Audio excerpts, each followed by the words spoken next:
Friends, तो आज हम लेके आए हैं क्लास 12th का एक topic, area of triangle by using determinant और द 3 पॉइंट्स आर कोलिनियर और not by using the determinant. तो यहाँ पर हम अभी तक जो कि हम देखते चले आए हैं, एरिया ऑफ ट्राइंगल को generally half of base into height करके एक छोटा सा फॉर्मूला हम पढ़ते चले आए।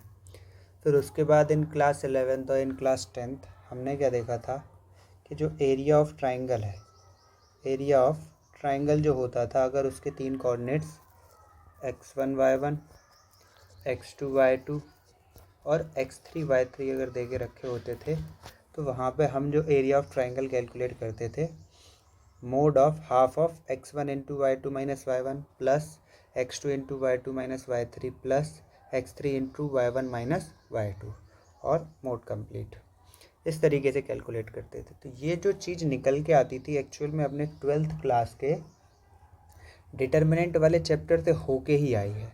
तो अभी हम इसी वाले फॉर्मूले को पहले तो डिटर्मिनेंट की हेल्प से सॉल्व करके देखेंगे।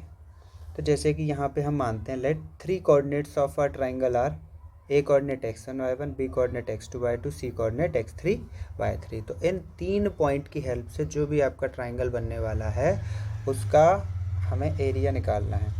तो किस तरीके से इसमें डिटर्मिनेंट में अरेंज करेंगे, तो डिटर्मिनेंट जो कि हम पहले ही देख चुके हैं, एक स्क्वायर मैट्रिक्स के फॉर्म में रहती है हमेशा। तो स्क्वायर मैट्रिक्स यहाँ पर रहेगी, तो यहाँ पर हम 2x2 का तो ले नहीं सकते, क्योंकि 2x2 का लिया तो यहाँ पर आपका ये थर्ड कोऑर्डिनेट रह जाएगा। तो यहाँ पर हमें क्या करना पड़ेगा, एक मैट्रिक्स बनानी पड़ेगी 3x3 की। तो यहाँ पर हमने x वाले एलिमेंट्स को इसके फर्स्ट कॉलम में अरेंज करा, y वाले एलिमेंट को इसके सेकंड कॉलम में अरेंज करा। अब जो कि आपका थर्ड कॉलम खाली रह रहा था, उसके लिए हमने क्या करा, 1 1 1 का यूज़ करा।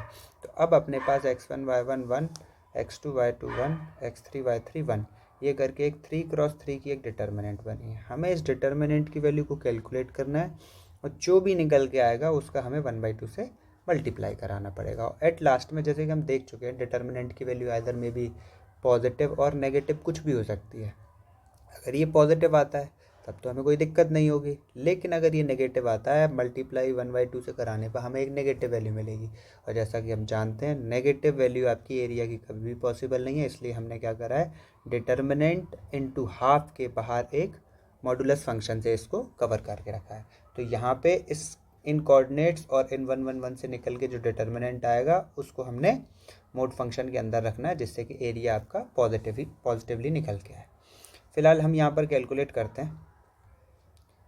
इसको हमने करा जैसे अपने फर्स्ट वाले रो के अलोंग, इसकी डिटर्मिनेंट कैलकुलेट करेंगे फर्स्ट वाले रो के अलोंग। तो हमने सबसे पहले फॉर्मूले का 1/2 से 1/2 रखा है। यहाँ पर x1 into first row first column खाली छोड़ेंगे तो y2 1 y3 1 जो हमें दिखेगा। तो हमें यहाँ पे क्या करना है, y2 into 1 minus y3 into 1। तो ये लिखा है x1 into y2 minus y3।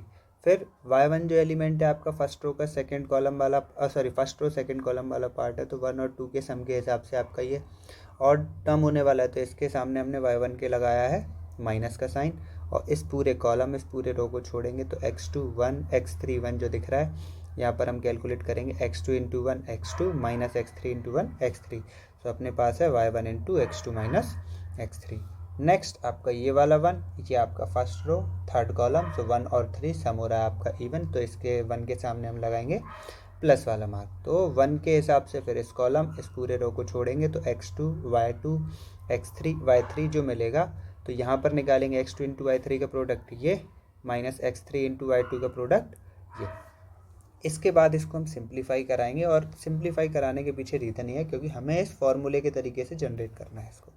तो हमने यहाँ पर 1/2 को एज इट इज लिखा रहने दिया, x1 into y2 minus y3 को भी ऐसा ही लिखा रहने दिया, क्योंकि अपने पास ऑलरेडी वाला टर्म है।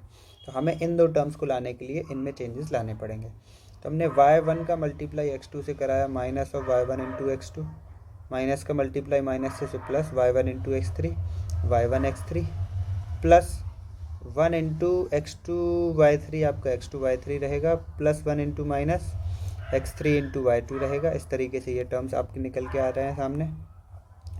अभी यहाँ पर हम देखेंगे ये एज इट इज़ लिखा हुआ है, यहाँ पर हमने कॉमन निकाला। इस वाले और इस वाले टर्म से हमने निकाला प्लस का x2 कॉमन, प्लस x2, तो यहाँ पर हम इस वाले और इस टर्म से x2 कॉमन लेंगे, तो हमें मिलने वाला है y3 plus y1 minus plus of, फिर इस और इस टर्म से हमें x3 कॉमन लेना है प्लस का, तो x3 कॉमन लेने पर हमें मिलेगा y1 माइनस y2। अब इसके बाद यहाँ पर देखिए x1 into y2 minus y3 plus x2 into y3 minus y1 plus x3 into y1 minus y2, जो कि हमें हमारे डिराइव्ड फार्मूले के तरीके से एक बारी मिल चुका है। तो इस तरीके से हमें area of triangle with the help of determinant calculate करना है। यहाँ पर एक एग्जाम्पल के थ्रू समझेंगे। इन अ ट्राइंगल 3 पॉइंट्स और कोऑर्डिनेट्स एस 2,7 1,1 10,8 हमें दे के रखा है। हमें यहाँ पर इसका एरिया कैलकुलेट करना है, तो हमने इसके एक्स कोऑर्डिनेट्स को फर्स्ट कॉलम में अरेंज करा 2 1 10 2 1 10। इसके वाई कोऑर्डिनेट को सेकंड कॉलम में अरेंज कर रहे हैं 7 1 8 7 1 8, और थर्ड कॉलम में अपने तरफ से 1 1 1 रखेंगे। इसका डिटर्मिनेंट कैलकुलेट करना है, जो भी निकल के आएगा उसका मल्टीप्लाई 1/2 से करा के मॉडुलस फंक्शन में कैलकुलेट करेंगे। नेक्स्ट यहाँ 1/2 आपका एज इट इज रहेगा, इसको हम फर्स्ट रो के अलॉन्ग करते हैं, तो 2, सो 2 के अलॉन्ग 1 1 जार 1 माइनस 8 1 जार 8, सो 2 इंटू 1 माइनस 8। फिर फर्स्ट रो सेकंड कॉलम उसके अकॉर्डिंग आपका माइनस, और 7 एज इट इज़, फिर 1 इंटू 1 1, 10 इंटू 1 माइनस 10 हो जाएगा। फिर फर्स्ट रो थर्ड कॉलम आपका, सो इसके according plus 1 as it is रहेगा, फिर उसके बाद 8 1 जार 8 माइनस 10। सो यहाँ पर जो वैल्यूज़ मिली हैं 1/2 एज इट इज़ रहने वाला आपका 1 माइनस 8 माइनस 7 इंटू 2 आपका minus 14, 1 minus 10 minus 9 into minus 7 plus 63, 8 minus 10 आप माइनस 2 इंटू 1 माइनस 2, और इन सबको कैलकुलेट करने पर हमें मिलेगा प्लस 47, और 47 इंटू 1/2 आपका रहने वाला है 47/2 यूनिट स्क्वायर। अब हम डिस्कस करेंगे कोलिनियर पॉइंट्स को। Collinear points mean points which are lying on the same line segment. तो ऐसे दो या दो से ज़्यादा पॉइंट जो कि किसी एक ही लाइन सेगमेंट पर लाई कर रहे हों, उसको हम क्या बोलेंगे, कोलिनियर पॉइंट।